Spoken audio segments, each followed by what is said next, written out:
શહેરમાં સુલેહ શાંતિ જળવાઈ રહે અને ભૂતકાળમાં બનેલ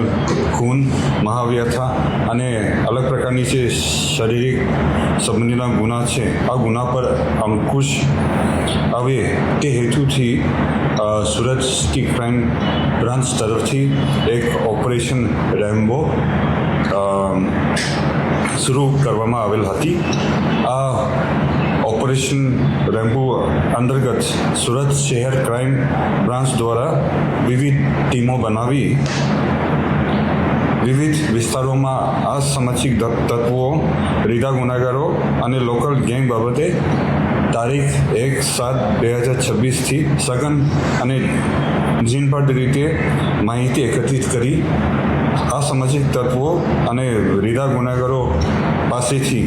Rambo knife, button knife, pocket knife, dragon knife જેવા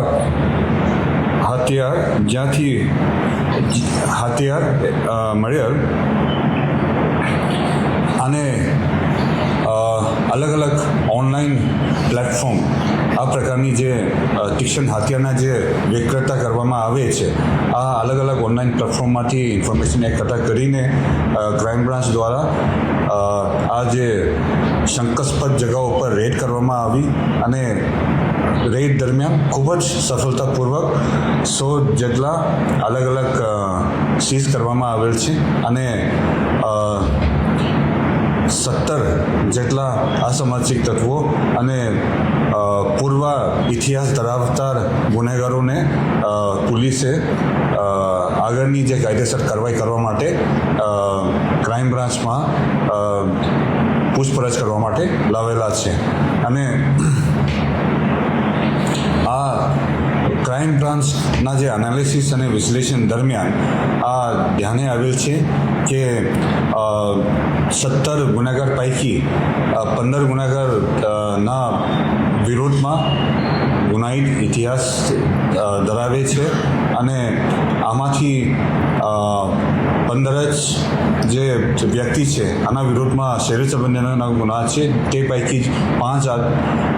વ્યક્તિઓ વિરોધ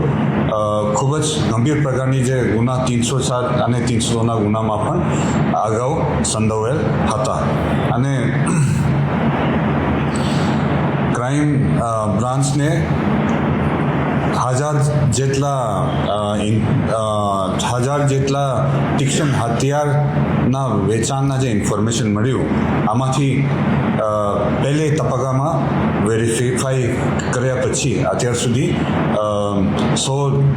જેટલા સીઝ કરવામાં આવેલ છે અને જેના વિરુદ્ધમાં જે ગુનાહિત ઇતિહાસ છે અને ગુના કરાવવાનું સંભાવના છે, આ પ્રકારની જે વ્યક્તિઓને વધારે તપાસ કરવા માટે લીધેલા છે. અને જે સામાન્ય પબ્લિક છે જેના પાસે ખૂબ જ ઓથોરાઇઝ હેતુ માટે જે ઓનલાઈનમાંથી જે ખરીદવામાં આવેલ છે, આના વિરુદ્ધમાં કોઈ પણ કાર્યવાહી પોલીસ તરફથી કરવામાં આવેલ નથી. અને તમામ પબ્લિકને અપીલ છે કે આ પ્રકારની જે કૃત્ય કરાવનાર તમારા ધ્યાન ઉપર આવે તો પોલીસને તુરંત જ જાણ કરે અને પોલીસ તરફથી કડકમાં કડક ભાગલા ભરવામાં આવશે. Thank you.